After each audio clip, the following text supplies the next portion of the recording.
La première fois, j'ai cru à un rêve. Un motif sur l'épaule gauche. Une ligne fine, noire, courbe. Le lendemain, elle avait glissé vers le cou. Pas étirée, pas effacée, déplacée. Comme une tache d'huile sur l'eau. J'ai frotté. La peau restait intacte. L'encre, elle, voyageait. Nuit après nuit, ils ont bougé. Les symboles, les lettres, les fragments de dessin. Un oiseau sur le torse, une flèche sur la cuisse, un cercle sur le dos.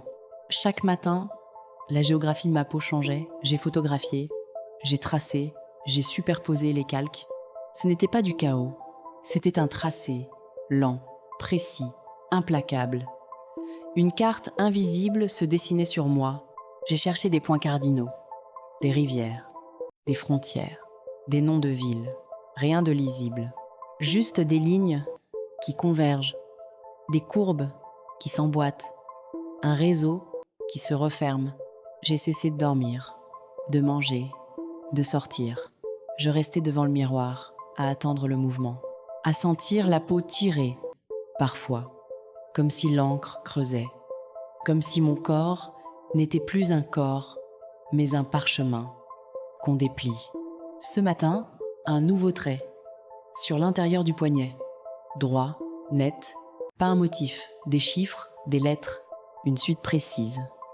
J'ai reconnu le format, des coordonnées, GPS, j'ai tapé, les mains tremblaient, l'écran a chargé, le point rouge est apparu, sur la carte, exactement ici, dans cette chambre, sous ce matelas, là où je dors, là où je me réveille, là où je fuis depuis des mois.